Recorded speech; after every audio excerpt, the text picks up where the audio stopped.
Hello and welcome back to another episode of Keeping Up Appearances podcast. It is me, Sean, as always, joined by Max, Sean Cunningham, and Callum Murray, regulars of the show now. I'd say you two. You're joining us with a bit of a different episode this week. Obviously, we've got midweek games. Everton got Burnley tomorrow. Liverpool, who are they playing? No idea. No idea. Yeah, no one cares. Liverpool are playing at some point.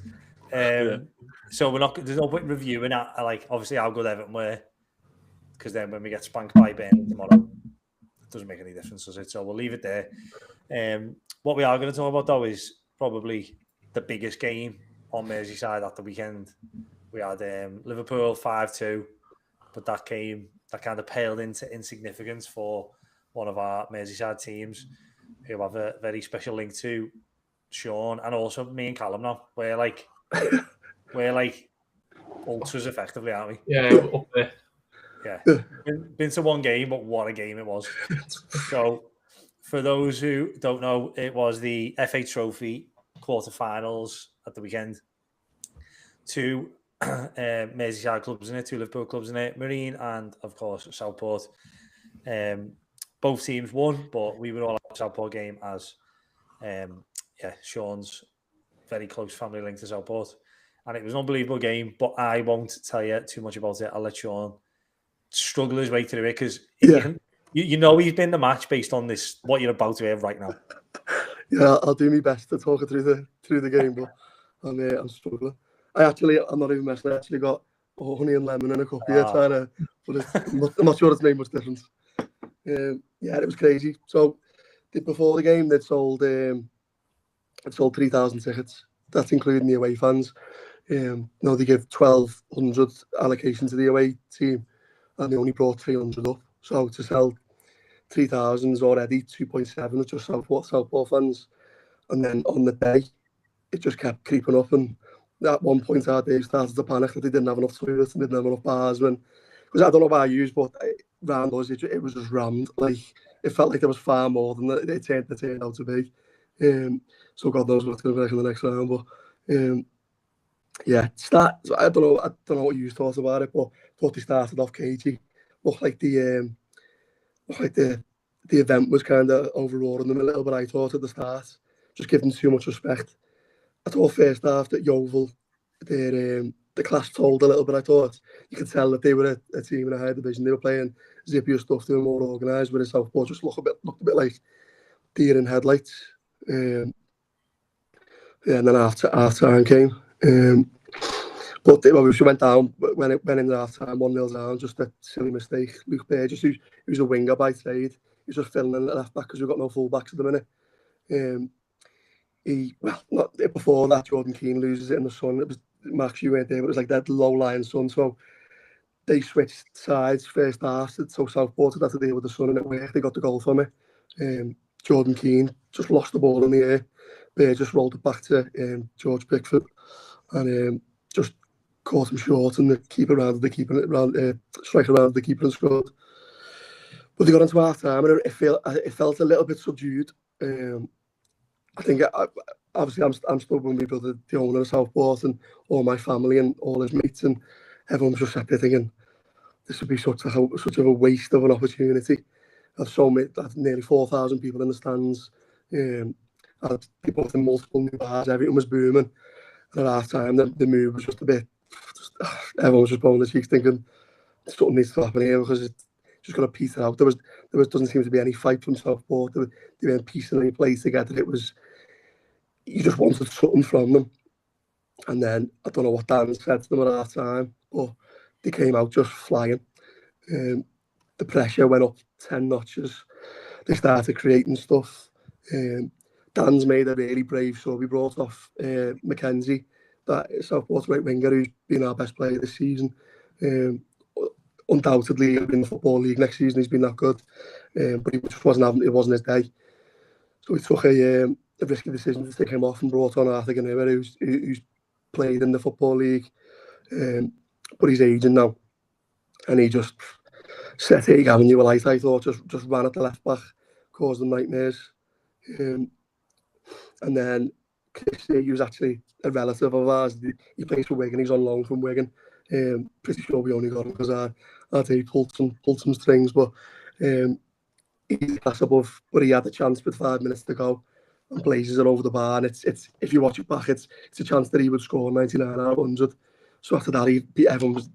You could sense something was happening because the pressure was building and building. But you just think, is that the chance gone? And then 3 minutes later, the king, Ted Lavelle, steps up and volleys a ball into the top end. It just erupted. And that goal, and not even the pens, that goal is the reason for my voice. It just was, I don't know what it was like in the stands, but we were in the standing section on the other side and it was just crazy, just mayhem. I mean, at one point, Dave had my mum in a headlock. So it was crazy. And then we had a goal disallowed in injury time, which we had no idea what it was for at first. And I watched it back and it was the worst handball I've ever seen. Literally, he literally punches it 4 yards in the air into the goal. But no one knew around us what it was for at the time.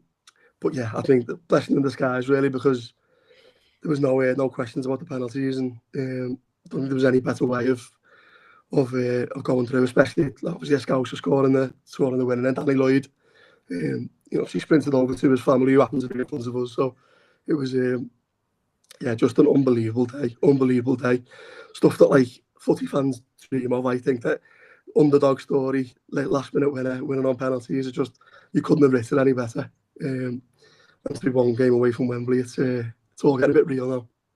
But yeah, I don't know what you lads thought, but obviously I've been at Southport quite a few times this season, and that was just honestly one of the best days in football, not just one of the best days in Southport.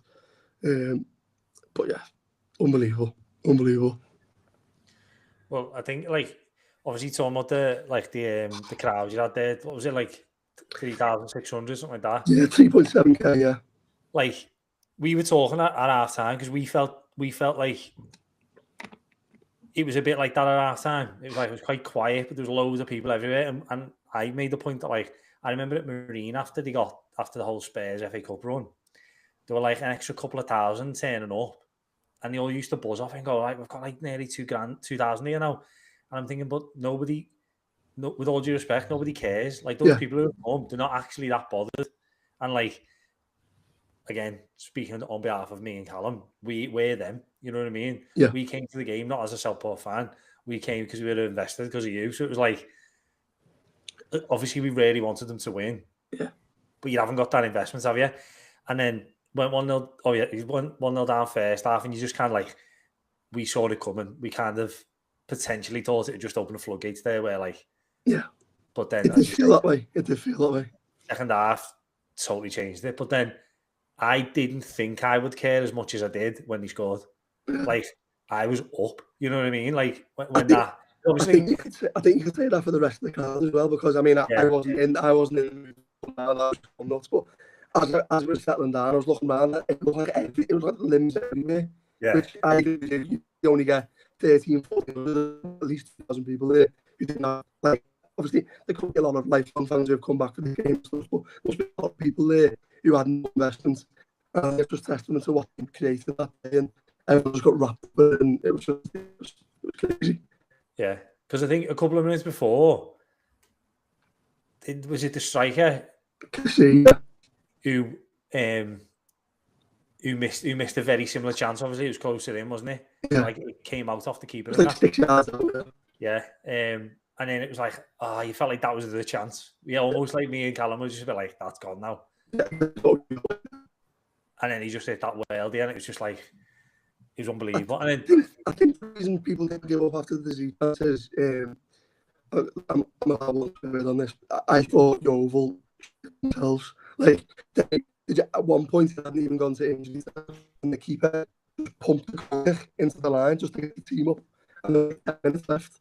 So you just thought, if you're doing that now, you know this. I know Yeovil are the coast of relegation in the league above, so I just wonder if that mindset flat back to the early start playing, and it just felt like something was coming. Yeah. But again, I'll move on to Callum in a minute, but when that equaliser went in, Callum's first thought was, to get another one here. He was like, they're going to win this. And then obviously, the handball was the handball. We couldn't see it from where we were. And I feel like the celebrations maybe not for you. You probably must have been like on a different level. Your heads must have fallen off. Like, but our celebrations had died down a bit, and we realised that it was a free kick rather than going back to the centre circle. Yeah. But yeah, it was. And then as soon as that goal went, I just felt like they weren't going to lose that game on penalties. No chance they were losing that game. No, I thought that as well. I've never with the penalties. Whoever the big blonde centre half who looked absolutely gorgeous. Yeah, I don't know who he was, but I've never been more convinced that someone was going to hit a pen over the bar. Yeah. I just thought he looks like he's going to put his foot through it hard to go and flying in top in or it's going 40 yards over. And he just flew over, didn't it? Yeah, Callum, you said, didn't you? As soon as he stepped up, you went, he looks like he thinks he's boss. Yeah. Like he had such a high opinion of himself. Well, there was a shout from our side, and it was like, why? Someone shouted, "Why have you got no mud on your shorts?" Like that type of sentence. I just thought he was unbelievable. Yeah. And he just passed it all. It was great.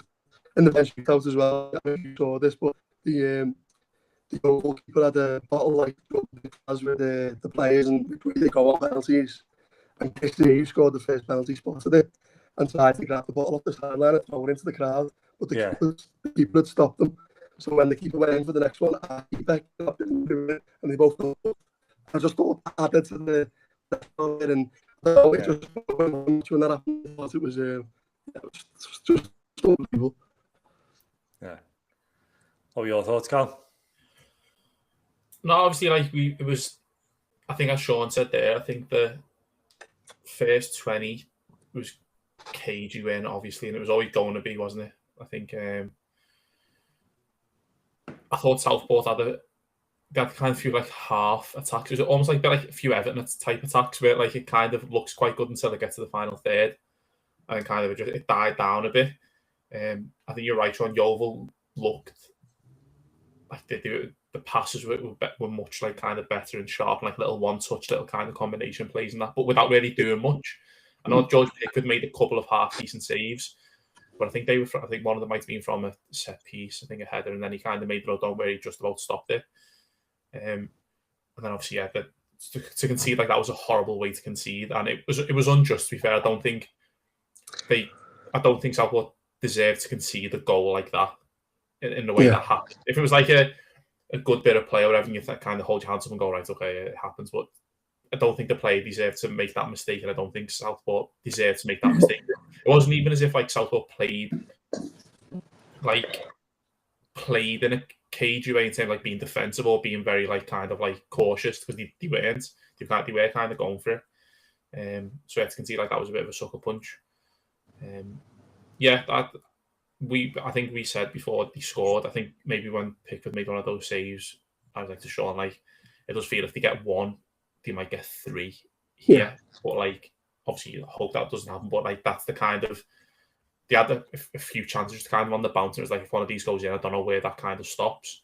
But then I think did Southport have a chance just before half time? I feel like they had the chance just before half time and got a corner. It's all a play, to be honest. Quite late on in the half, and it was a bit like, oh, that was a good chance. That was a good time to kind of like just raise everything a bit. And then, second half, I thought the striker was like, he came out like a different player. Second half, the striker, he was kind of much more on it, and he had a few chances himself, didn't he? And quality-wise, Chris is just so far ahead of that league. It's crazy. I mean, Wigan. There was a chance Wigan were going to recall him at one point because they obviously struggling at the bottom. Mm-hmm. He's mustard, and I thought second half you could tell his link-up play was crazy. Yeah, second half he was so much better. I don't know if it was he'd been a bit of a change or whatever in terms of how he was playing. First half it was like he just couldn't I don't know if he didn't have much space or he just couldn't really get out to his feet and it just wasn't happening for him. But second half he was like even his pressing and running and like he was getting on the end of things and he was holding it up and he just looked like he was more alert. And then that they had I thought, to be fair, Southport's midfield looked like they had a bit of like a midfield thing. I was thinking 28, 6 is that number 16? So you've got Sonny Hilton, who's the little lad. Yeah. and you've got Griffiths and Ted Lavelle who play centre mid, and them two are just Rolls Royce in midfielders. Them two, like, Yeah, they were really good. As I said before, like Yeah. that 28, that Griffiths, he'd done a couple of little kind of passes and little touch in the first 5 minutes. I was like to Sean, he's the one for these. Yeah, he's class. The player who's going to make something happen. That McKenzie, I know Sean weren't like his biggest fan on the day, but I thought like he looked like he could do something, but it just wasn't quite. Yeah, it just wasn't quite there for him. Yeah, But if you came to any other Southport game, honestly, he's just so dangerous, so direct. yeah, I think they doubled up on him in the first half, and then he only really got 10 minutes in the second half, or 15 minutes before he was taken off. And you could tell how gutted he was to come off, because usually he would, in a game like that, he would never be coming off. So I think it just shows a lot of balls by Dans to just spot something that just isn't working and try something else. Yeah, he tried a few little kind of flicks and that, and I say maybe just like wasn't, maybe their fullback was just maybe a bit too experienced for all that. But then that lad who came on was great. Yeah. They couldn't handle him at all. I think I said to Sean on the way back, like, I didn't know anything about that player, but I thought he might be someone who is on loan from somebody, but I didn't realise you said he's a bit of an aging player. But yeah, I think he's about 33, but he's had injury issues. He was at Southport last year, and then got a long-term injury, so got released, and then they brought him back on a year's deal in the summer. On his day, he's great. It's just he was lucky for us that he came on and fancied it. Yeah, he was effective, but I think to be fair to Dan's, I think the game changed on like when he brought Danny Lloyd and that winger on. And then Danny Lloyd was great as well. Yeah, he was great, and I'd said to you about him before the game, hadn't I, Sean? That he's like he's a football league player. And he's like he's had kind of a few moves there. Just tenacity in it. He's so tenacious in the way he plays. He never gives up on anything. I think that's why we won the game. Honestly, some of the balls that he won back, he had no rights to win back it halfway in their half, and just kept them pinned in, kept the pressure on. Yeah, it was just kind of a bit of like, even like he put the corner in as well. Didn't you think that got disallowed? But like just the kind of the quality on those kind of things. Yeah. And again, you probably wouldn't have wanted any other player stepping up for the winning penalty. Yeah. But also as a bit of a shout out, I know me and Sean were kind of, when we were watching the warm up, we kind of noted that lad, the ball lad who came on at right back. Minahan. Yeah. And we were like, bet he's mad him. He's a proper player. Like, and he came on and he got booked in five minutes of booting someone. But he was, I genuinely think he changed the game maybe more than those other two. I think him coming on at right back, he was just like, I don't know what it was. He just, obviously he's an experienced head, and he just kind of shored it up, and he was getting the ball on the half turn from the keeper every time. He's playing it forward, and he just loves it.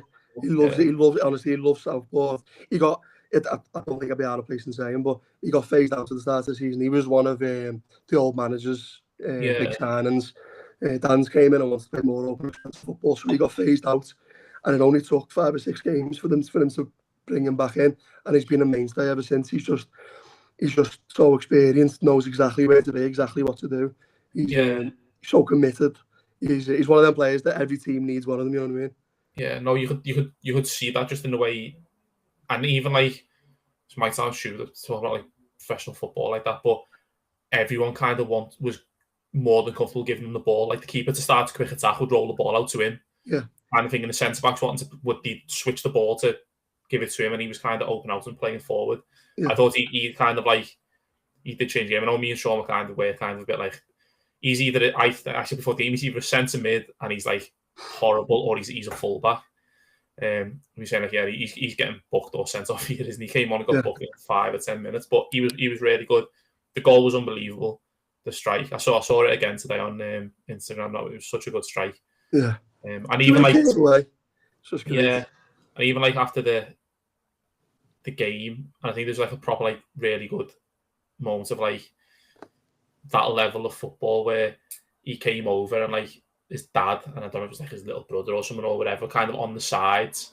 You know, he's like walking over, giving them a hug and that, and like you could see how made up his dad was that he'd just done that and stuff. And like there was fellas and everyone like getting selfies with him. And that you're thinking like, like for a day, he's lived there a day of like, that's now 2 in a row for him as well. I know he's winning at the last one, but he scored the last minute winner of Filed as well.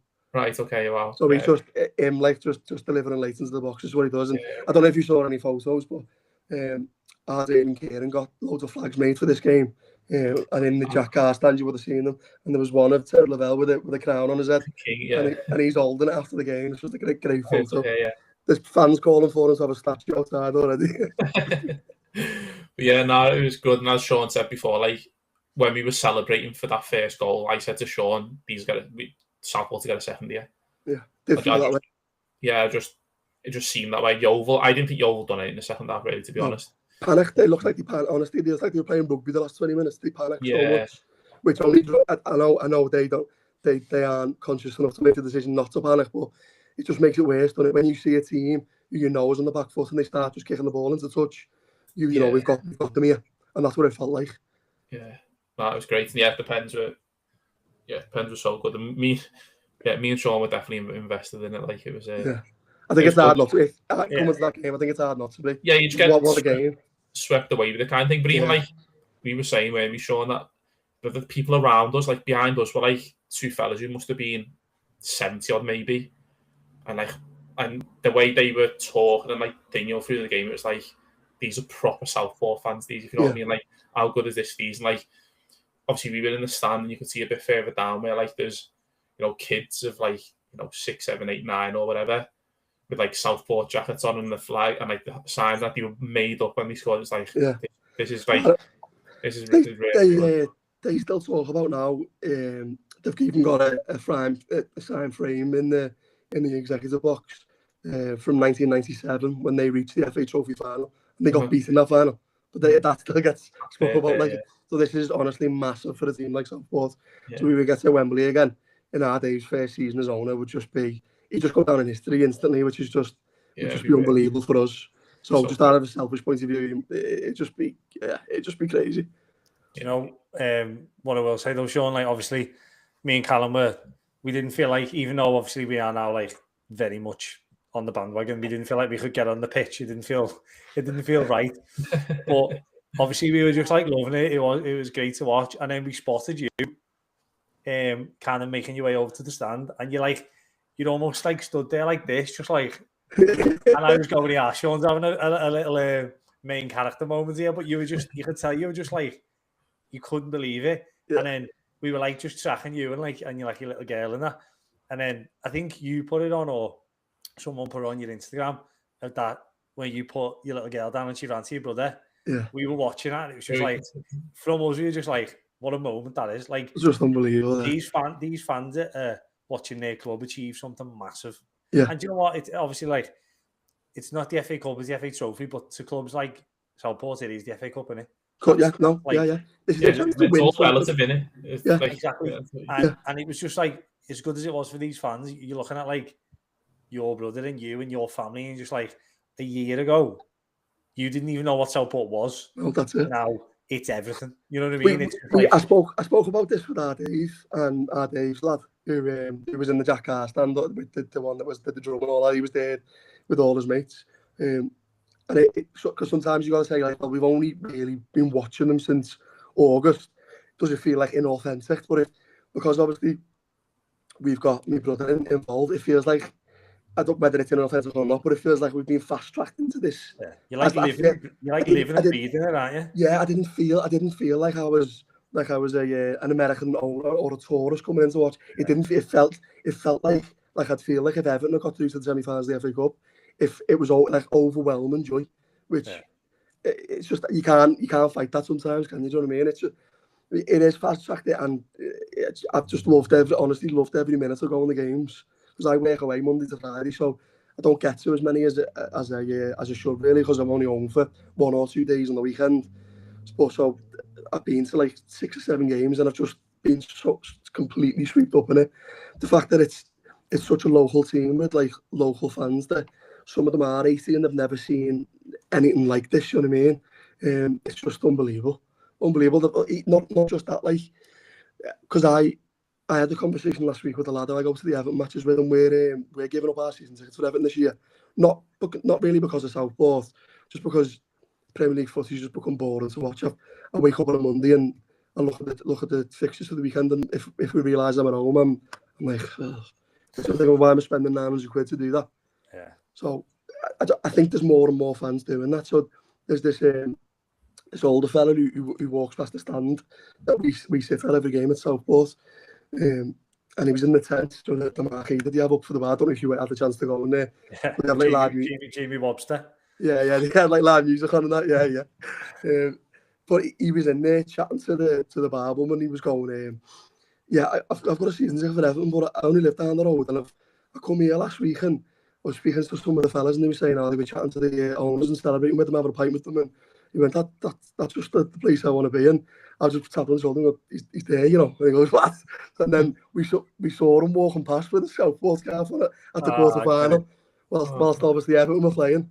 And I did one of them, is he Southport fan? He was like, yeah, Southport over Everton now, mate. I just think it's such a more like authentic family day out. Obviously, you saw my baby running up to our Dave, and I just couldn't imagine taking Poppy to an Everton match now. It'd be too much for her, and I just feel like they don't really want us there. Whereas Southport, they do. They want everyone they can get. So you feel like you're making a difference at Southport as well. Whereas Everton, they couldn't care less if you were there or not. So I don't know. It just feels more authentic, more kind of like Phil was saying on the Imposter episode that we were doing. That like it's like downtrodden, and they actually feel it when you buy a ticket to come and go to the games. You know what I mean? You are actually making a difference and making a difference to the community as well. I don't know. It just feels more special, and with our Dave, and I'm going to be more invested, and that's definitely fast tracked it. But yeah, I've just fell in love with them. Yeah.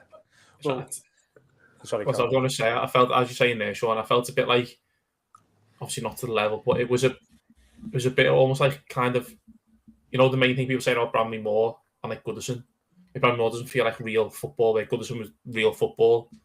Like the stadium, Southport was a bit like that. The stadium's like rugged, and it's just like you're concrete, and you're walking through the hours, and you're walking through the streets, and you go in. It's kind of like very close, very tight, and it's just like you just have that feeling a bit where like just romantic, isn't it? That's actually what football is. Yeah, football I is think so. These big, massive stadiums that look like spaceships, and although amazing they are, and Hill Dickinson Stadium is definitely amazing. Yeah. But it's very vast and open and big, and everything's really nice. And I thought they kind of get that feeling where you're going through that tiny turnstile and things like that, and it's all red brick, and the side of the stand there, like I said to Sean, like one of the window panes was missing, but that would be because I'm sure your brother would think like they would replace that, or they would pay another player for 4, 5, 6 months. Believe it or not, that's the reason the game got called off midweek a few weeks ago. Do you remember them thunderstorms with all it knocked the panel out, and half of it was hanging off. So and the panel overlooks where the turnstiles are, so they had to call the game off. That was before the Fylde game in the last round, weirdly. And they've just thought instead of replacing it, costing a couple of grand, they'll sign a centre mid instead. No, exactly. But like even the side of that reminded me a bit of like, I don't know which way you used to walk into Goodison, but when you're kind of coming onto Goodison, that perspex, the way that perspex the side, it looked horrible. Like always looked dirty. I know, like things like that. It's just like that is kind of what. No, it's like a happy medium, I think, because people listen to this will think it's like the worst Southport ground. I was so surprised with what it is. It's like I expected, because obviously I've never been to. I've played at Marine, which is probably why I thought that, because Marine's ground isn't anything to I thought about. But I expected to walk in and just see like white bollards across the sides and fellas with the dogs, and do you know what I mean? But it's a proper footy ground. Yeah, it's like an old romantic footy ground, and obviously standing sections on 3 sides. But I don't know, it's like that. You feel like you're going on a full day out at a game of footy, but it's also not commercialised, and it's not. They don't want tourists; they want fans, and I don't know. You can just get a nice pie and a pint, and it's just, I don't know. It's so romantic about footy being that strip back. Well, talking about like getting swept up in it, like on our way there, we were almost like you could feel the buzz of the Southport people. You know what I mean? Who like they're not used to these crowds, not used to this kind of thing. And then I think we'd took a couple of steps out the turnstiles on the way home, and we were already looking at when the next round is. So we were like, looking when the draw was, looking when the next round was, to try and like plan ahead. And obviously the draw took place this afternoon. Yeah. It's thankfully I'm assuming for you lot, thankfully, it's a home game against Southend. Yeah. Now, I don't know if you're allowed to reveal the inner workings of the club, but how's that gone down? Is that a good draw, bad draw? I mean, it's not the best draw we could have hoped for. I think everyone was looking for Wealdstone their own. But there isn't a hell of a lot in it. Wealdstone are still a good team in the league above. They're under it was kind of a double-edged sword with Southend and Wealdstone. Everyone agreed that they wanted to avoid Marine, just because the chance of having an all Merseyside final would just be unbelievable.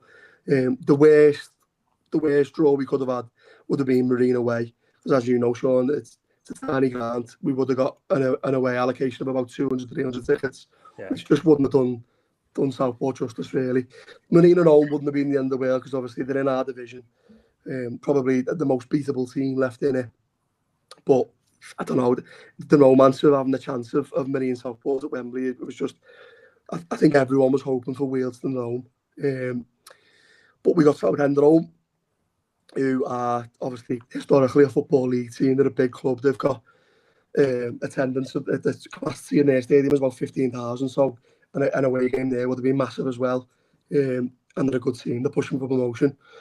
But yeah, whether we wanted Wealdstone or Southend was close. Although there's nearly 10 places in their division in between them.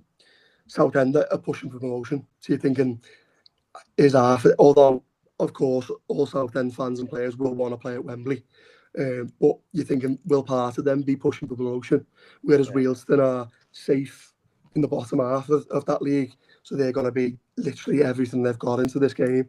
I know Southend have got a game on the Saturday, a game on the Wednesday, and then they come away to Southport. So you're thinking, I just think at home at Southport under a full gate, which we are fully expecting now, I think they were just happy to get any home game. They are obviously the toughest team left in it, but at home, they had no right to be filed away. They had no right to be over alone. You just think if you can get that atmosphere again, get that many people down, which is going to be more of, it's only going to be added to it as well, because obviously Southend will sell out their allocation. So the 3,700 goes instantly to 4,600 just with Southend fans. And then you'll probably a sellout with segregation will be 5,300. So you'll add another 600 Southport fans to that. Just the aspect of it being a sellout will boost the atmosphere, and all it will. So I think everyone's just excited. I think if we would have gone to a Wealdstone away, you only have a 4K capacity, or a Marine away, it would have just took the edge off what we did on Saturday. So I think this draw just keeps that feel-good factor going, because now everyone's excited again, rather than just resting on our laurels from Saturday. So I just can't wait. And to add to it is that it's international break on the 28th of May, so on the 28th of March. So it's if there was any chance of it not being a sellout, I think that's dissipated with the fact there's being international break. So yeah, there's going to be a race for tickets. So I think if you got a ticket online for the Yeovil game, you should have preferential treatment for the. I think anyway. Don't quote me on that, because I'll have me there if it's not true. But I think you should get a ticket for Southend. So yeah, I can't wait for it. I'm not gonna lie. I'm like, again, I'm like a fraction of you, and I'm buzzing for it. Like, don't get me wrong. The downside is that Callum can't come. Callum's away that day. Okay. I'm gutted. So, I'm in Berlin that weekend, so I can't make it. But with Germany, I said to you before, I don't think Sean was there, but the final is on the 17th of May at Wembley. So if they get through, I'm on one of my best friends' stag do's in Hamburg. So I've already earmarked a flight back to London on the Sunday morning to make the kick-off. So Callum, if you really had that commitment, you'd also fly back, wouldn't you?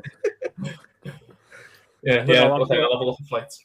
I'm sure you'll have others, because obviously I text you saying I'd thrown it out to the lads, thinking a couple of more of them would be like up for it, and then obviously just me and Callum. But then when me and Callum put stories on the other day saying that we were at Southport, Phil Devine from who was here for the previous Southport chat, replied saying "Glory Hunters," and then at the end of the game, he said, "P.S. I will be going to the next round." So Phil's in. Phil wasn't even there, and he's in. Yeah. So yeah, I think it's kind of like it's one of those those feel good stories that kind of like just sweep everyone in, aren't they? Yeah. We were saying no, we didn't know if you'd fancy a Marine in the semi, almost like to give you a better chance of getting to the final. I mean, yeah, a lot of people did. I know a lot of Southport fans did, just because obviously they're just dreaming of Wembley. But it was more from so an all Merseyside FA Trophy final at Wembley would literally go down in history, wouldn't it? It would probably be the highest attendance for any FA Trophy final. It would just be crazy. Yeah, the atmosphere would be boss, wouldn't it, as well? Yeah, it'd be nuts. So, I mean, it's a tough draw for both of us, really. Obviously, Southport are the best team left in it, and they've got probably the one that you didn't really want with the low capacity and in central London. So it is what it is, but it gives us both a chance to then get to the final. I don't think there was an easy draw left in it. Listen, Marine are a great team as well, so I just think with the chance of getting that final and the chance of also playing someone like Southend, who have obviously been high up in the football pyramid, that's not a small game either. So I don't know. I think it just adds to the story of it all, adds to the excitement of it all, the chance of getting through and getting Marine in the final. But yeah, I mean, there will be a lot of fans who wanted Marine at home, even Marine away, just for that chance of getting there. But listen, Marine are flying in the National League North, so that was no gimme either. So I think you just take the home draw as a win, to be honest. Yeah. If you do make it to the final, Sean, and I just googled the highest attendance because when my cousin played in 2017, he won it with York and it was 40. Right. The highest is 53. What would that do for Southport if it was something like that? To be honest, I couldn't tell you. I'm assuming you get a cut. I'd imagine there must be some type of incentive to sell tickets as a club. But I couldn't tell you what it does. I've not spoken to Art Avon what I don't think he wants to jinx the semi-finals yet. But yeah, I mean, of course, there's going to be monetary value in it. There already is going into the semis. Just like he was saying before the game, he said, although this is amazing, what they get, so he's looking around thinking, this is great. And they managed to hire the double-decker, I don't know if you've seen it, Sean, and call the double-decker bus on the other side, and they had a DJ playing on top, and stuff that they wouldn't get for normal home games. They managed to get that in. And he said, if we could sell this amount of tickets week in, week out, that money would propel us to the Football League. It's that much of a difference, that. Going from 1,200 to 4,000 a week will give you the funds you need to invest in the team and go up. But it's just that, obviously, especially now with people having less expendable income and the people working every hour of the day to try to make ends meet, it's going to be tough to get them numbers all the time. But from an owner's perspective, he was saying it's frustrating that we can get them for games like this, but then we can't get them to come through the gates on a normal Saturday. So I think the main benefit of a run like this is to get that base set of fans up. Because you never know, like Sean and Carl, you might fall in love with it and then come more Saturdays. And if that happens to even just 20-30% of the people that come on these journeys, come on these journeys, that was disgusting. So, that was horrific, that. So I was like David Brent or something. Like, you know what I mean? Like, come on these cup runs. If even a small percentage of them fall in love with it and come to the home games, then that's a win for the club. And I think that's what benefits you long term. But yeah, I'm sure they get a decent cut in terms of the Wembley thing. But I think I can add David spend half of that at Wembley alone, to be honest. So I'm not sure that'll make a hell of a lot of difference. He'll be buying Southport fans berries left, right, and centre. I know he will. Just as like probably to jump on the back of that, John, in terms of people going, you know, people are now travelling to Hill Dickinson. Like I know I'm travelling to Hill Dickinson, getting a couple of trains maybe, or parking at a certain station and getting one train through to Sandhills and that. It's another 25 minutes on that same train to be in Southport, 25, 30 minutes or whatever it is to be in Southport kind of thing. Yeah. So it's not even as if it's that much of a difference what you would normally be doing anyway. If it is a weekend where Everton are away or Liverpool are away or playing on a Sunday and things like that. So well, that is a big thing, and especially for me, because obviously it's never going to reach more than 5,000 people at that ground. So on Saturday, Danny Hansborough, one of the best mates, he's obviously known from school. He's had a kid, so he was wetting the baby's head back in Allerton. So I had to drive back directly after the game. So I drove the game, but it's free parking, no traffic. It takes me. It would have taken me longer to drive back from Hill Dickinson than it was from Southport. Yeah. So it's just I had we were meeting in the boozer for 6 o'clock, and I got there before lads who would be in the Liverpool game. Wow. So it's just it's not as far away as you think. Although obviously a 45-minute drive is daunting when you get there, but it's longer to go to the Everton game. So yeah, no, that's what I mean. Like lads are going, you know, like they would before the Everton or Liverpool game, they meet in town. Yeah. Do the same, meet in town, and it's an extra 15 minutes on your train journey to be the same train as well. But that's what I mean. Yeah, the same major one or whatever. So that's my kind of mark. No, but it is work, and not just this trophy run, but the attendances are already 30% high as they were last season, and I know that comes from what our Dave's done to the ground with the marquee, and I can't call it the marquee. The fans will go mad. They've got a big flag that says tent on tour that they take on the away games with them and stuff, so they call it the tent.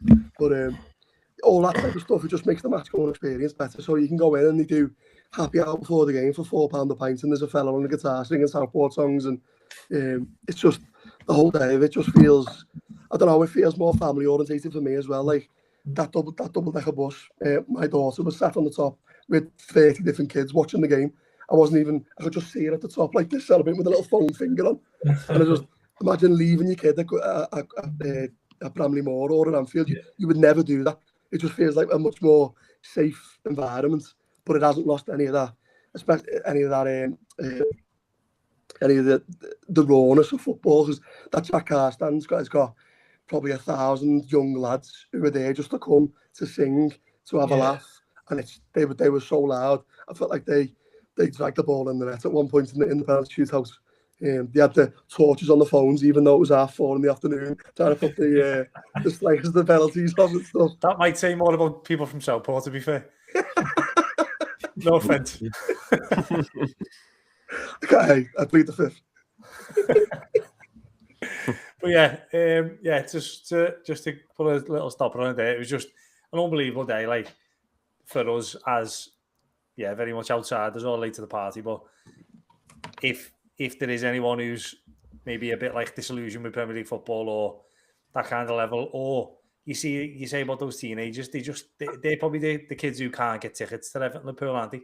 Yeah. Like need footy, and they come to these grounds and they feel welcome and they feel part of something, feel a big part of something small, rather than when you go to Everton Liverpool and you're a very tiny part of something big. Yeah. No, that's why I do want to say thanks for coming down. Like I say to a lot of people, just come once and you'll see why it's so charming and why you get wrapped up in it. So I'd say that's all the listeners out there as well. Just go once. If you don't like it, you don't like it. It is what it is.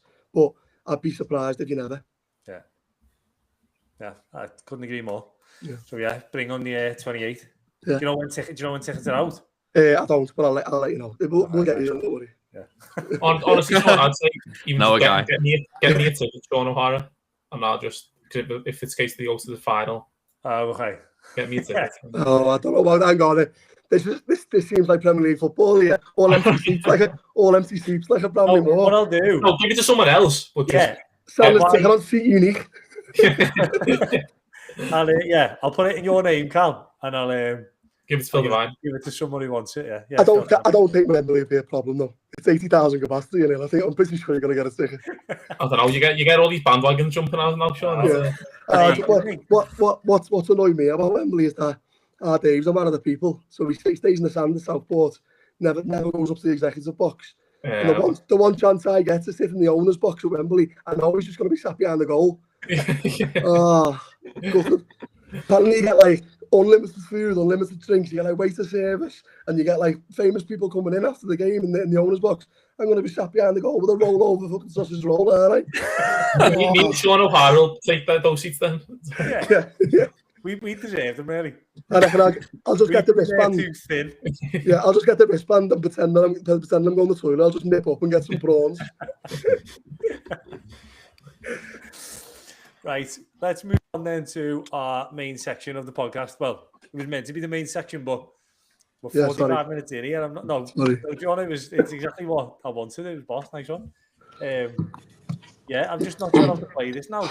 Our plan was to kind of not sign in with non-league. We're saying it's not to the same extent this level, but we're looking at that level of football, and we thought of some Sunday league players. We were going to make a kind of like a 1 to 11 effectively of Sunday league professional footballers. So professional footballers that fit the brief for what a Sunday league player might be. Now I'm going to ask you three. You three can be the judge. Are we going to have time to do 11? Yeah. Yes. Are we? Okay, that's fine. Yeah. Right. I wasn't sure if you were on time. If that sound right. No. So the idea will be, obviously, I've had a little look online because obviously you see these things all the time about which one are you in this lineup, and it's your Sunday league lineup, and like the left back's called like the crap one and all that kind of stuff. So I mean, that's two of us, sure. Don't worry. Okay. All right. But yeah, so what I was thinking is if maybe we throw each position out, just have a quick chat about what we think that player is, the stereotype is, and then we can just kind of workshop a professional that fits the brief. Yeah, that sounds all right. Yeah. I've got a list. I've got a list here. So I've got some of them I can be swayed on, but some of them there's nailed on. Some of them like. Okay, well that's what we're going to have to do. If someone disagree, we are going to have to try and argue the case. Okay. But if we start off with keeper, which is a bit of a mad, often a mad position at Sunday League. How would you define a Sunday League goalie? What are their characteristics? I'd just say footy player who's not good enough to play out and has also got a screw loose. Yeah. Yeah. That's the main thing, isn't it? Yeah. My little brother Mark, shout out. When we were kids, it was always the fat one though, and it still is as a coach now. That also links in with our Mark. Yeah, that also links in with our Mark. It's always like the fat one goes in goal. He's and then eventually now, but that was the reason he went in goal when we were kids. And then eventually it turns into what Sean says. He can't play footy, so he just stays in. Yeah.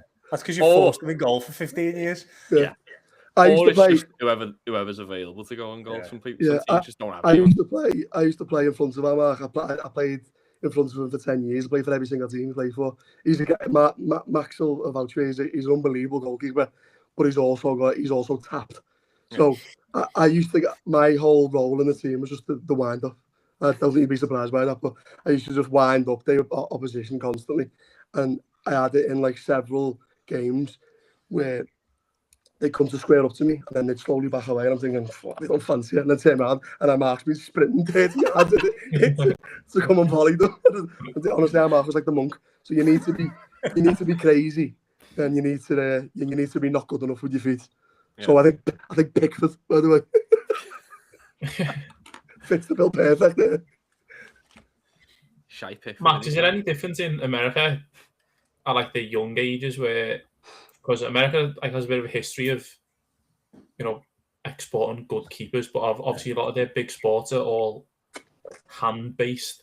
So is there a bit of a thing where like actually the goalie's always kind of been the good one, whereas you're saying here in England, you're saying like the goalie was the one who was rubbish.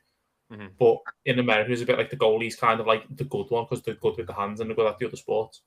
Yeah, definitely. Like, there's definitely more kids who want to be goalkeepers here. Yeah, and so at the higher level, there's loads of them that are quality, to be honest. But then you get to a lower level, and it does become the same. It's the fat kid. Yeah, that is. That wanting to be goalkeepers, like I want to be bullied at school. That's just crazy. Yeah, you want to be a goalie or a ref. You're right though, especially in this area though. It's like hockey is massive, so usually we get people that are goalies in hockey, goalies in football, and then they all play basketball as well. So it's a hand-eye coordination thing. The Matt Turner, who played for Nottingham Forest for a little bit, he didn't play football until he was a senior in high school, I think, and then he went to college, Division 1, and then became a goalie. But he played all the other sports. Yeah. There's a video in college where someone shoots from like 40 yards out into the crossbar and goes like sky high, and he's underneath it like that, and then it goes in. Like he fluffs it and goes in, and then he ends up being USA's goalie. Yeah, that sums up his time at Forest. I had a a lot of kickers in NFL played soccer in America as well, didn't he? The Dallas Cowboys kicker Brandon Aubrey. He played for. I think he got drafted in the first round of the MLS. Yeah. I think Carlos Santos did as well, didn't he? Yeah, he's the best kicker in the league by far. Yeah. It was the Patriots, New England Patriots kicker in like the 70s and 80s was a fellow named John Smith. Who was a football player in England. Yeah. Come on. He was He's on the run, him. He was a football player in like the 70s in England, and he came over here and had his tryout for the Patriots in the airport parking lot. Car park. Sorry. That's terrible. He had his tryout in the car park, and then he became the Patriots kicker for like 10 years and then set up a football club here. Yeah, I reckon I'd be NFL worthy. Honestly, I reckon a bang average player in England could be a kicker in the NFL. That's honestly what I think. Definitely. It looks so easy. You know, so the thing is, right, the sports are at the same time in high school in America. So football and soccer play at the same time, and you're not allowed to play 2 sports at once in a season. So that's why what do you mean, obviously? Can't be in 2 places at once. No, but the games are scheduled at different times, so you can be. Okay, I see what you mean. My point being is, so none of the soccer team are on the football team, which you'd think would make sense for a kicker. So all the kickers are horrendous because they're just the kickers are just the ones that didn't make the footy team. Is a kicker well paid? Yeah, the best ones are. Brandon Aubrey's on must be on 12 million years on. No, but I mean, within a team, are they well paid amongst the team compared to the players? Well, no, I wouldn't say so, but they're still making millions. Yeah, I think the base wage in the NFL is like $750 a year, innit, for the lowest paid player. Yeah, there's like a vet minimum of like $750. Yeah, I think you've got to be fine. If you're on the practice squad, not even on playing on a team, you're getting $150K. Yeah, that's crazy. Yeah.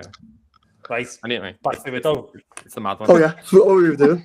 Who's the Sunday League keeper? I think it's got to be. No, because Pickford's too good for that. I think we go Ederson because Ederson's terrible. Okay. See, is that controversial? My first choice wasn't really based on ability; it was just based on the being fat. I went with Paddy Kenny, mate. Oh, Paddy Kenny. Yeah, Paddy Kenny.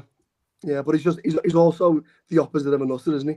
Paddy Kenny's like the most boring human alive. Yeah, he is. Yeah. Who was the one who wore pants all the time? Cabot Corrali. That one. He's definitely. He's the fellow he's painting and decorating on the week during the weekend he plays in goal. Yeah, we used to play against the team in the Christian League. A lad wore tracky bottoms in the. Was it your team? Yeah. I don't know. Yeah. Wait for us, yeah. But I remember one game I got a penalty against us. And I'd scored like 5 out of 5 penalties. I'm walking up court. The kid's got tracky bottoms on, and he literally dives to the side. Unbelievable save. And then I just got rinsed for like 3 years after I got my pen saved by someone who's wearing tracky bottoms. To be fair to Webbo, he was good at saving pens. He was a cat like. Yeah. He also had the way. Yeah, can we have Webbo in this team? Yeah. He was the worst kicking of all time. Is he the one with the mullet? Is that him? Yeah, that's him, yeah. Absolute legend. Yeah. Right. Sean, sorry, just on the Christian League. Were you there when we played that team from Southport who were bottom of the league, but like they had like a YouTube channel where they uploaded the goals and put Charlie XCX, Crash McCann to a bridge in between? Yeah. That was a day, that. Yeah. Just going. I think we scored the last minute winning as well. Yeah, not one of them went in for a tackle, but they and then we were saying at the end of the game, can't wait for this to go on YouTube, and then they put like half chances up and nothing else, didn't they, on the YouTube channel? Yeah. Shoreline, I think they were called. Yeah, that's it. Yeah. Right, come on, who are we going for? It's got to be Canali, isn't it? I was going to say, based purely for the little nod to Webbo, which I didn't think we were going to be talking about today. I think I'd like to go with Canali. Yeah, it's got to be. Okay. Right, throw him in at the back. Right, next position then is a right back, a Sunday League right back. I think like fullbacks are kind of the ones who are like the just steady, just quite good, 7 out of 10. Just like it's either that or they're the ones who are not good enough to play in any position, so they just get thrown right back. Yeah. But it's going to be hard to think of a Premier League footballer like that. So I think they're the ones who are kind of like they're just kind of solid managers' instructions. Just do a job filling that right back. See, I think he's a full back. There's a big difference between right back and left back in a Sunday League team. I think right back is someone who's terrified to go across the halfway line, but will do everything that's expected of him. Will pass it 3 yards. Whereas a left back, I'm basically just basing this on me. Someone who's got a decent left foot and is good at absolutely nothing else. That's what I see as. That's what I see as a Sunday League left back. Won't track back. Won't get past the halfway line because he's too fat. But can cross the ball. Yeah, I agree with the right back. I think it's someone who's solid, but also the worst player in the team. Because I played right back at uni for 3 years. It was because I was the worst player in that team, but I was also decent. You know what I mean? But everyone else was just better, so I guess the right back. I was also thinking of them and thinking like, might have a long throw. Maybe. Might have a very, very long throw. I think there's an easy candidate, and honestly, it's Tony Hibbert, isn't it? It's Tony Hibbert. I was going to yeah. I had spectacular ever. Yeah, I was going to throw Gene Evan in the. Oh, that's hard. He was really good. Talks about Neville like he's terrible. Yeah, he was unbelievable. No, I think Neville was very good, but I think he's just like the stereotypical right back. He was just very good at what he did. Very kind of sure. Very kind of manage instructions. Not flashy. He was the right back. Too much talent to fit in this, though. Yeah. It's something to go for a worst player. Yeah. But Tony Hibbert is a good shout. Yeah. And I think there's that video of Tony Hibbert doing all the step overs and all the spins and that, isn't it? It's the best thing in the world. That's the Sunday League right back, if ever I've seen one. Yeah. Sound. What a team this is. Kirali starting the attacks with Tony Hibbert. Right, we'll go along the back line then. So we'll go centre half. So we've obviously got 2 centre halves. I think, by the way, we haven't discussed this. Are we going 4-4-2? Yeah. Sounds. So we're going 2 centre halves. Are we splitting them? What are the characteristics for each? Fat and good. Psycho insane. Is that 2 different players? Yeah. Yeah. Fat and good. All right. Yeah. Sure. Okay. I do picture Tosh straight away when I think of like a Sunday League. That's the problem. Then I've obviously played Sunday League all my life, and I've played with next to Tosh all my life. So I think like Tosh is just always going to pop into my head when I think of Sunday League centre halves. But also in our league, there was a couple of players like Tosh. Like Tosh plays for Older now, and the centre back partner is quite similar to Tosh. I think Tosh was centre mid for us sometimes, but didn't have the fitness to be centre mid, so it would be centre half. And I think there's a lot of them in Sunday League. Yeah, I do think like a player that could have played centre mid and probably should have, but he probably wasn't fit enough, and then ends up centre back. That definitely fits Tosh's mould. Yeah. But then also, I feel like every Sunday League team I played for, except for with you, Sean, you fit this characteristic. The centre back was always the psycho who ended up getting sent off. That's what I was going to say. There must be an argument for a bit of a nutter at centre half. Yeah. I can't argue with that. Like I literally as well. I think again, probably not to make too Everton heavy, but is Tarkowski just a very, very, very, very, very, very good Sunday League centre back, and he's just made it into the Premier League, and he's like hard tackling. You just feel he'd play that way a centre back for any Sunday League team as well. Yeah, that's kind of what he is. I think Tarkowski stands out now because there's not many of them anymore. Tarkowski used to be 10 years ago, didn't he? Yeah. But like now there's none of them, so he does stand out more. But I don't think he's not like a yard dog, is he? Like he used to see. I don't think anyway. He's still got like ability on the ball. So I don't know. I think he got to go further back for a player for a centre half like that. I think. He's a body on the line centre back, though, isn't he? I feel that's kind of what like a Sunday League centre back is. Well, this sounds horrific because I think he's the best centre back in Premier League history. But John Terry, innit? Yeah, like someone who would just bleed for the team. Yeah.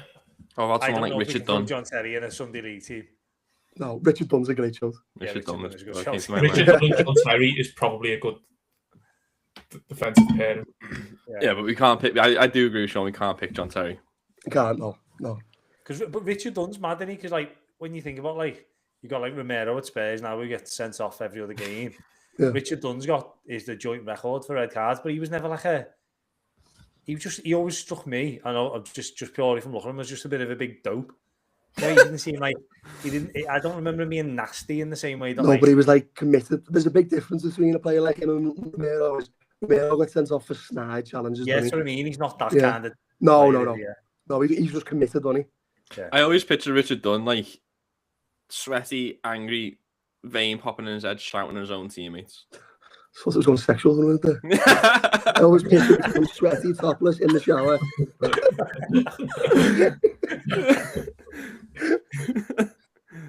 Yeah, I'd go Richard Dunn. Yeah, Richard Dunn. Yeah.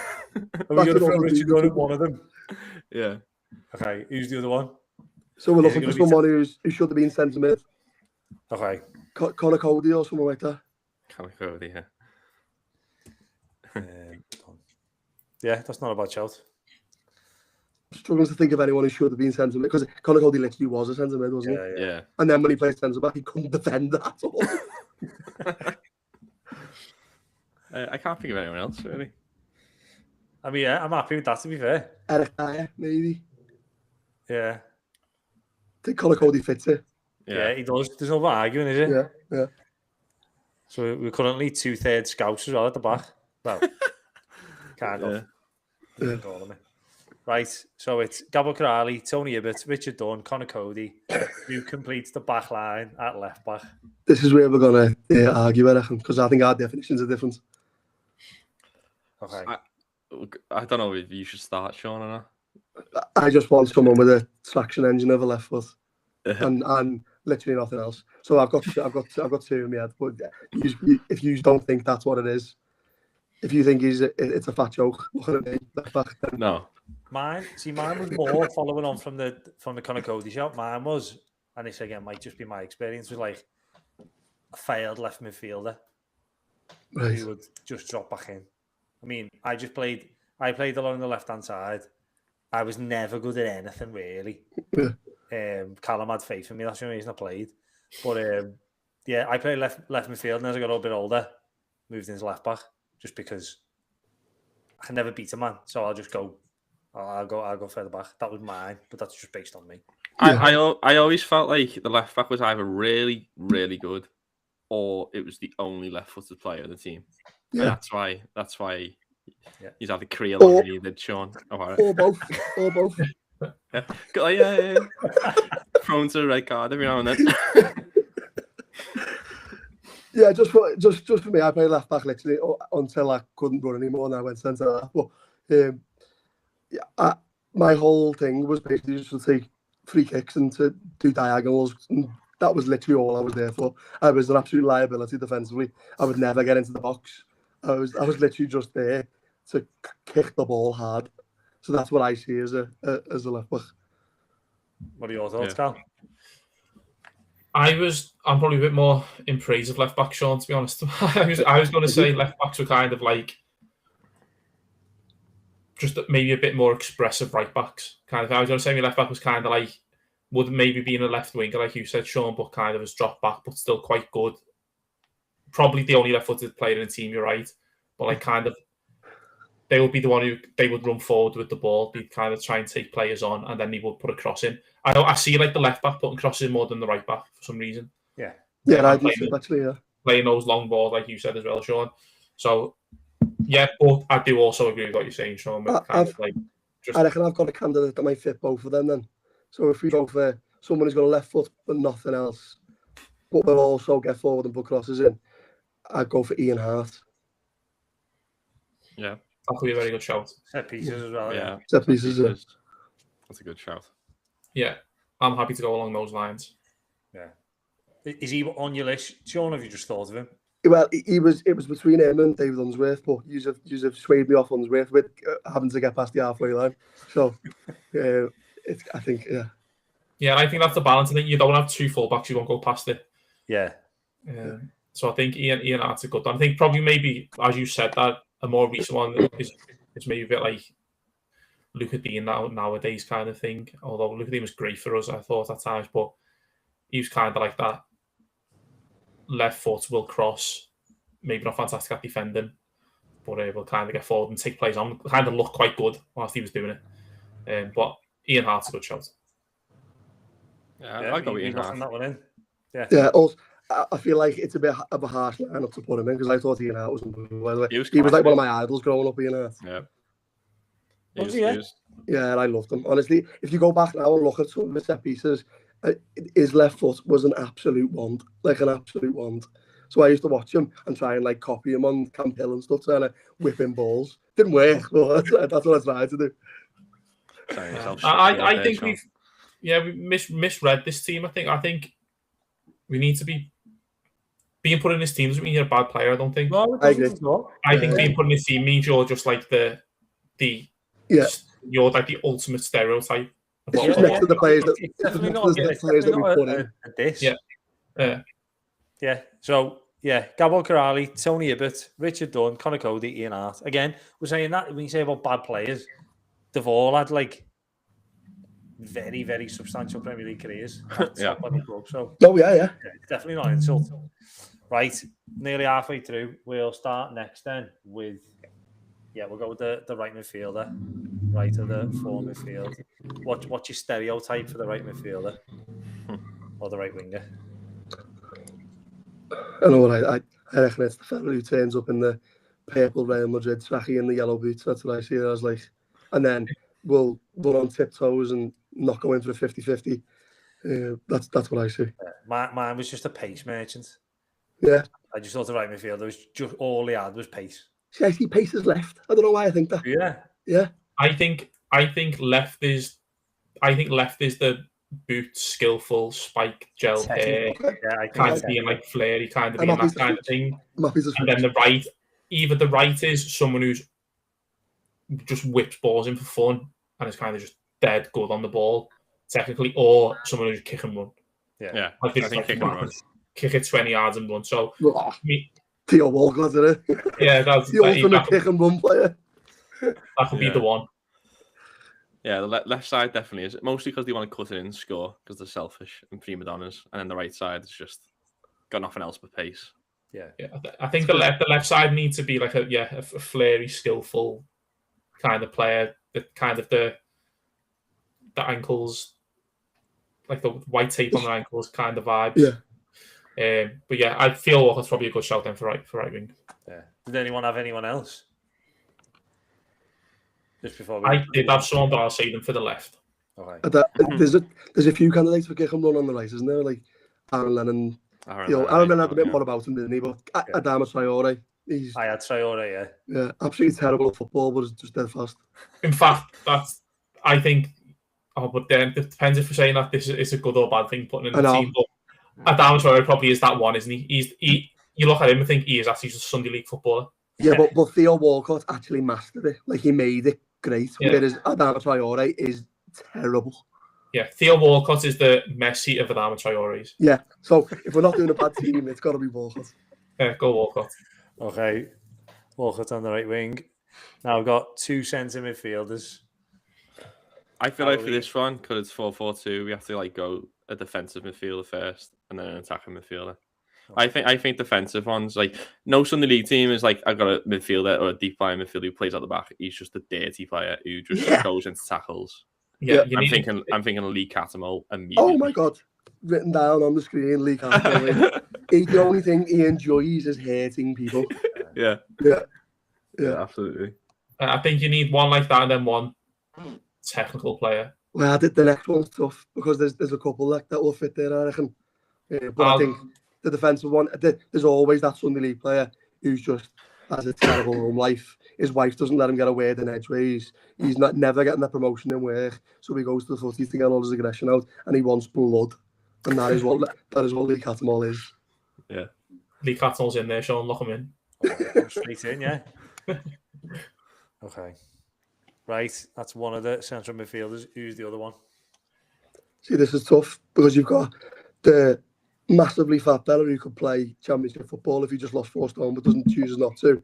You've got the workhorse who's got an unbelievable volley on him. Then you've got the playmaker that can also go there as well. So it's a tough one. I was thinking like someone was like who was just up and down. Unbelievable left foot, someone like Thomas Hitzlsperger or someone like that. So but then again, you flip it on the other side. It's just me and Thomas Hitzlsperger got something in common as well. We both love Germany.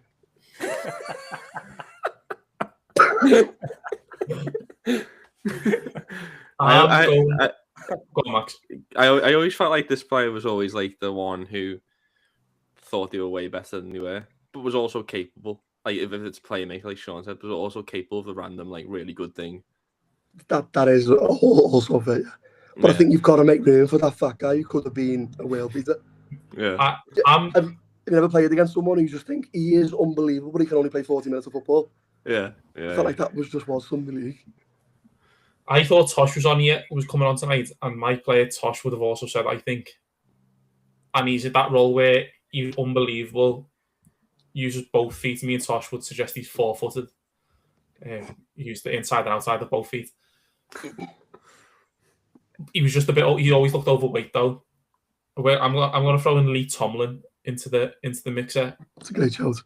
Lee Tomlin was absolutely unbelievable. Yeah, like technically so good, and he just fits the bill of like he probably could have been a Premier League footballer had he have been 5 kg lighter.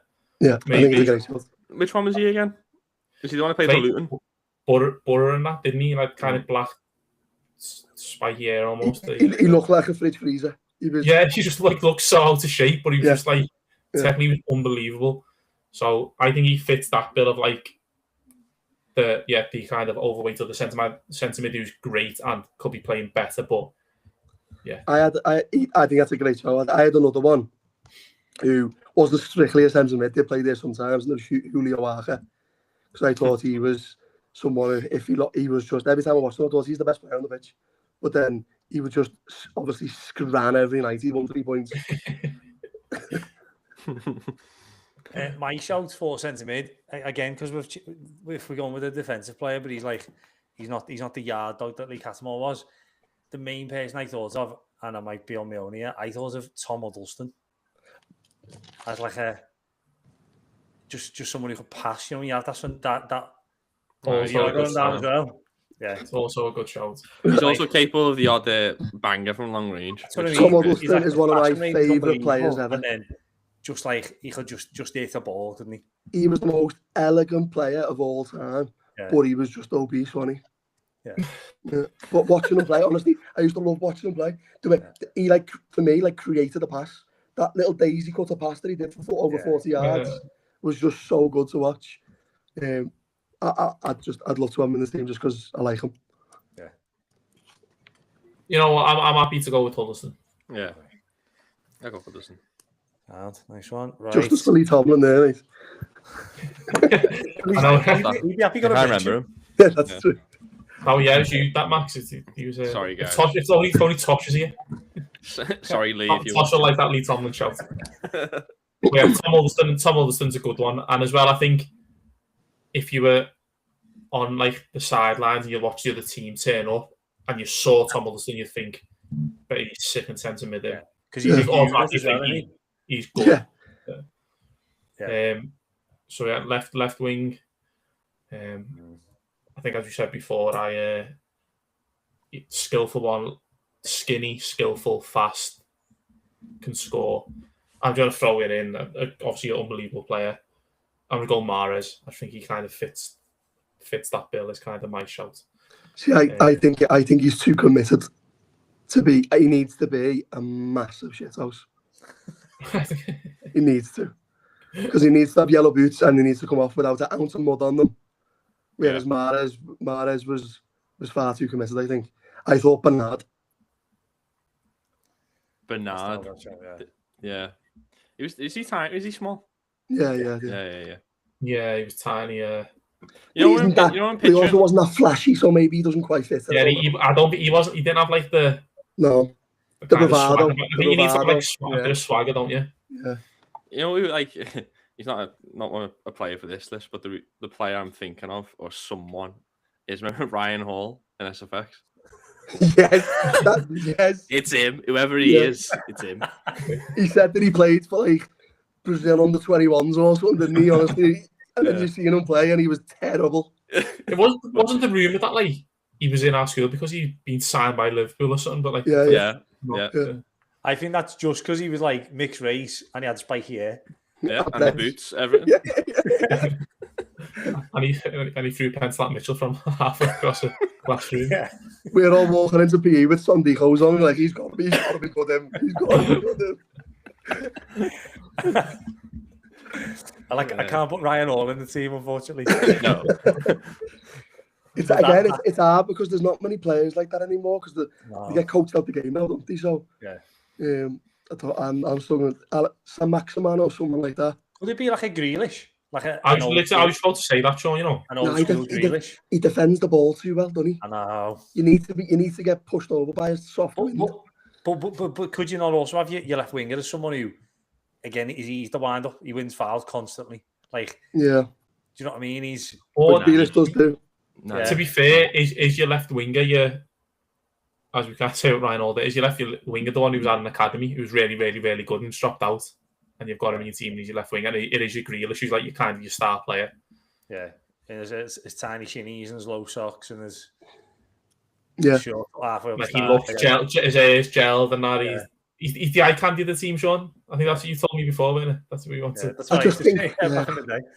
Richard Dunn's Max eye candy, which is a bit weird. I just think he needs to not go in for a challenge. Yeah, no, I get that. Yeah. That is what you said with Grealish does fit for the rest of it. So yeah, I'm happy to go with it. You convinced me. Because you're gonna be hard thinking of someone who's that specific as well, aren't they? Like who's Ryan Hall? Yeah. If we ever do an SFX version of this, we know first name on the team sheet. See, Dwight McNeil absolutely hates any confrontation whatsoever. So he would fit that, but he also isn't very flashy. So that wasn't his either. Yeah. But easily could be playing Sunday League as well. Yeah, he basically is. He should be playing, right, so we've got our keeper, our back four, our midfield four, just our attackers left, our two strikers. Are we going little and large, or are we splitting them? I've got 4 names written down. 2, I think, are just like... I think 2 of them are the only right answers for this. Without even thinking of stereotypes, they're just the only 2 right answers for a Sunday League footballer in England. I've done one who's large and then one who's large in other ways, but is like... He should be there. Max, yeah. Richard Dunn's up front.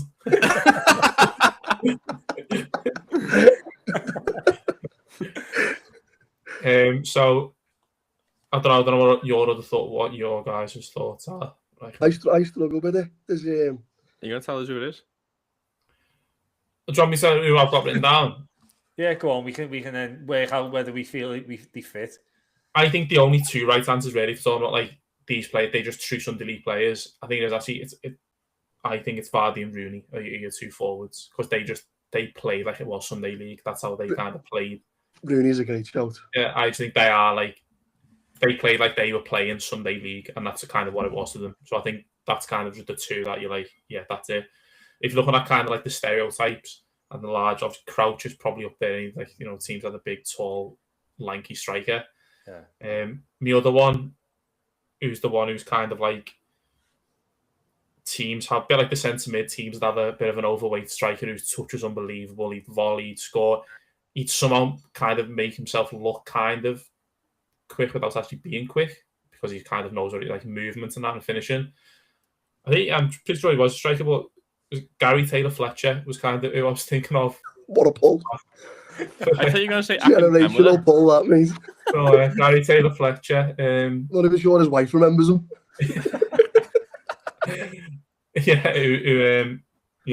Was my show. I was like, he looked Sunday League. He just like when he was in the Premier League, he looked like he'd kind of been out the night before, and he just never looked like pristine, did he?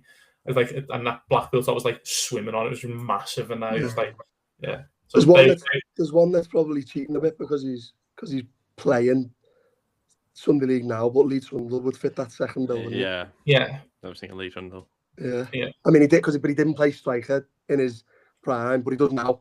So I know that might be cheating a bit, but I had 2 names which probably in a similar ilk maybe to some of Callum's.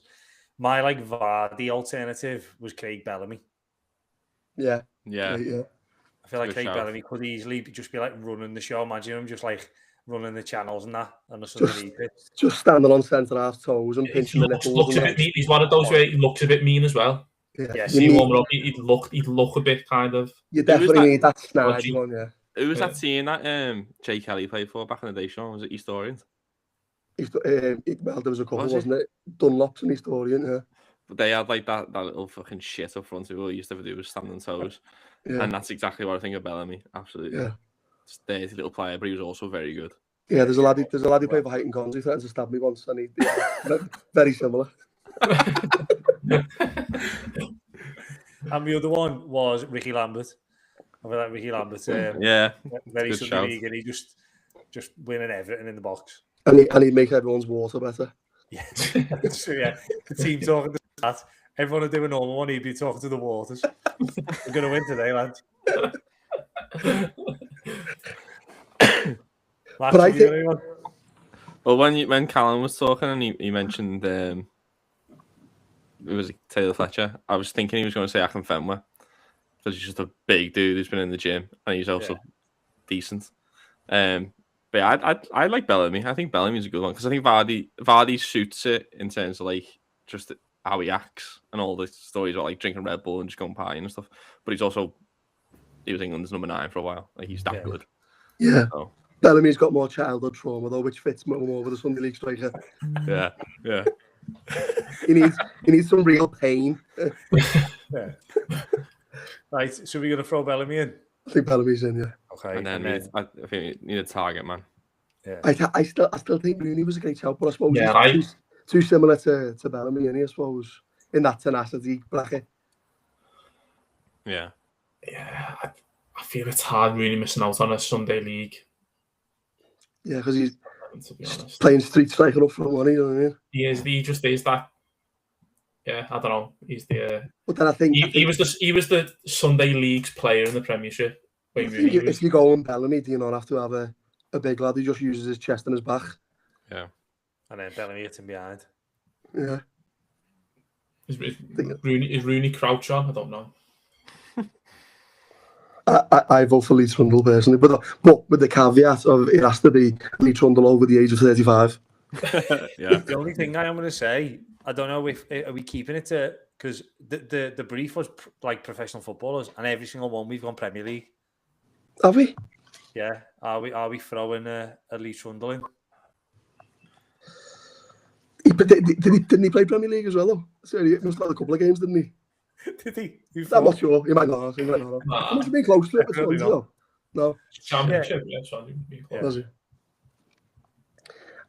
But it's hard because if you're watching the podcast now and you don't know that Lee Trundle now plays, I think he still gets paid to play footy, but if you don't know his playing style now because he's this huge striker who uses all the quality he had in his previous career basically, but then just uses his back. So that's what I see as a thing. But he didn't play like that in his pomp, so it maybe doesn't fit for the wider world. Right, what are we saying then? I know. Callum's not going to say anything because he wants Rooney in. He sat back because he's fuming because we moved off Rooney. Look at him. I want Wayne. I lost Lee Tomlin. I'm having Rooney. I agree with the style, but then you can't have like possibly England's greatest ever player or one. No, but I think that's the beauty of it though, because he was. Yeah, I don't mind that. And it's like England Sunday League. He was the hope and dream, Max, of every Sunday League player on every single pitch. I don't know. Go support Southport, guys. Lee Trundle plays Southport. You got to pick him. I don't hate it. Yeah. You can be the deciding vote, Sean. Well, actually, I suppose 2 people. It shows Rooney. Yeah, I'm happy to go Rooney. I got my Bellamy shout in, so I'll go with the flow. I'm not fussed. So we're going with Wayne Rooney. Can I do a special mention just for the bench? Go on. The lad who always turned up without his shin pads. So we'll put Sidibe on the bench if that's all right. It's good. Yeah, quality. Right. Here's our unanimously voted professional Sunday League team. In goal, Gabor Kiraly. The back four of Tony Abbott, Richard Dunn, Conor Cody, and Ian Hart. A midfield of Theo Walcott, Lee Cattermole, Tom Huddleston, and Aston Villa, Jack Grealish. And then up front, Craig Bellamy and Wayne Rooney. It turned into some team, actually. Who's the captain there? I think who's the manager's son? Captain. Who? I think Lee Cattermole bullies his way into being captain. Oh. Is he the manager's son? You think? No, but everyone's scared of him. That's what I would go. That's what I think. I think it's a case of who gets man of the match is captain next week. I think can we have the manager as Neil Warnock? Yeah. Has to be done. Yeah. Right. Flash's answer for should have been England managers or Sunday night manager. Right, who would you have had as captain then? Me? I thought Rooney. Oh, Rooney. Yeah, it's a difference in mentality. Callum, he should have played for Shoreline. They would have definitely done the old man of the matches next week, or the best player, Rooney, probably, right? Yeah, so when we played Sunday League, it was always a sore point of mine that I was never captain. And then when I got older, I realised I should never have been captain. It's like a terrible example. But I think Lee Cattermole is a terrible example for everyone else, isn't he? Yeah. What I will say though, if this team, depends what league, and if they're in business houses, you probably do want like a Rooney in there. If you're playing in the Christian League, I reckon Conor Cody's your captain. You're probably right. Absolutely, by the book captain. He's dead charming with the refs. He texts them all in the week building up to the game. He's the church rep, as we all. Yeah, he is absolutely. He's meant to have all the forms. Yeah, I'll go run into the FA for any homophobic players, naming no names. Yeah. When we first set up Alan Academical, we tried to set up the year before, and Bob was going to be the rep because whatever church he was at. Oh, Bishop Eaton. Bishop Eaton. Yeah, it just never worked out because he didn't want to do it. Thanks, Bob. That's a surprise, Bob. Bob doesn't want to do stuff weird. Right. Thank you, lads, for that. Yeah. We'll make a graphic up of that team, what a team it'll be. Hopefully, if you're listening or if you're watching anywhere, if you've got any suggestions for positions or for your kind of team overall, throw them in the comments. Let us know and see if you can make a better team than we can. Right. Let's move on then. An hour and a half in, let's do our closing question. So this one is a bit mad. And I got told off the other day by Griffin on the episode that shall not be named when he had to go at me for him. He said, we need to know what questions are being answered. And I told him to shut up because I like the spontaneity of it. So this one is a bit mad, but I'll get to it. I don't know what your algorithm's like, and I don't know if it says a lot about me, but my algorithm on TikTok now is just 99% Epstein. That's what I should call this episode, actually. Is that pro or against Epstein? Very, very much pro. It's all the Epstein files. It's all the clone, and it's all honestly my conspiracy theory. My tin hat is shiny and never. So the latest one was this week where Jim Carrey was at an award ceremony, and people believe that he's been cloned. He's dead and he's been cloned. So my question to you is, obviously, when you get cloned, you get a lookalike. I want to know, who do you believe your football lookalike is? Because you know why you get told a lot. Sorry, go on, Sean. Oh, if you say Beckham now. Well, in America, and I feel like there's I don't know if I see it a little bit, but I get told Harry Kane by a lot of American fans. Yeah, I can't see that. Not terrible, not terrible. And if I actually had my hair back like he does, you'd definitely see why. But it's covered because I'm good at it. So yeah, it's not terrible, not terrible. I don't know. Yeah, I know it's a tricky one. I think obviously I'm in a position where there's just any bald man with a beard. Yeah, Zabaleta in it straight away. Yeah, I mean my thing, I thought like Eric Ten Hag me. I reckon I've got more Eric Ten Hag in me. Yeah, it's not bad. Yeah. I'd probably be more like an Andy Reid or someone like that.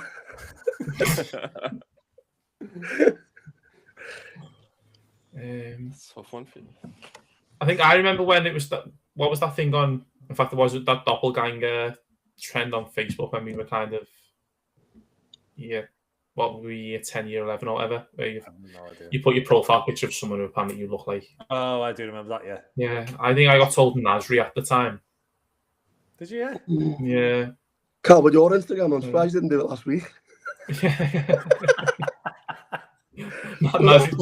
little poll on who you look like. Would they know about Nasri or? I'll test it. Do you know back in the day, like before, obviously, you had like your real glow up when you were in like the process of it. I remember Theo Walcott signed at a similar time to that, and I remember you looking a lot like Theo Walcott. Obviously, you've got a darker skin tone, but that's true. I do. I always used to think Callum's going to look at Walcott there. Well, that's the only thing I think of. People say McNeil. I've heard people say McNeil, but I don't. Yeah, it's the olive skin, isn't it? That's what it'll be. And left foot. Yeah, I'm not going for a tackle.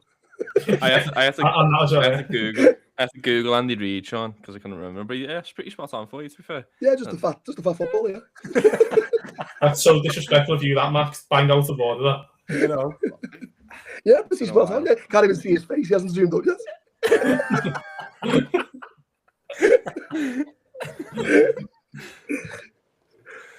So should we go with Eric Ten Hag, Sammy Nasri, Andy Reid, and Harry Kane? Beckham. Yeah. What do you say to me, Sean? Jude Bellingham? Vinny Jr., I think you look a bit like. I get told Olivier Giroud all the time. Yeah, I thought that to be fair, Sean. Yeah. I said to Sean that, Sati, why is Olivier Giroud here? Yeah, stop. A Southport signing him or something? Yeah, I get it all the time. I get stopped all the time. That's for a selfie at Southport. It's mad. Right. So yeah, it's farewell from all of us football lookalikes. Sean, you could have said Southport's right back.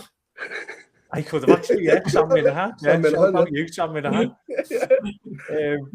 Yeah, but this is. Have you ever seen John Nellis? He's a content creator on Instagram. Ever seen him? No. He does football lookalikes all the time. He goes to matches and that. He interviews players and stuff. He's a football lookalike and he rates them out of 10. So I have seen it. I might throw us out with send me a picture of yourselves that looks most like you look like. I'll throw them on here and see where people rank us. Might have to be like 10 years after he retired. hopefully he's proper turned it in and he starts scoring big things every day. Right, thank you lads for a great episode. Loads of Southport talk at the start, which I think obviously I felt bad for Max sometimes, but I hope you enjoyed it, Max. It was honestly good listen. Yeah, us three just buzzing off it.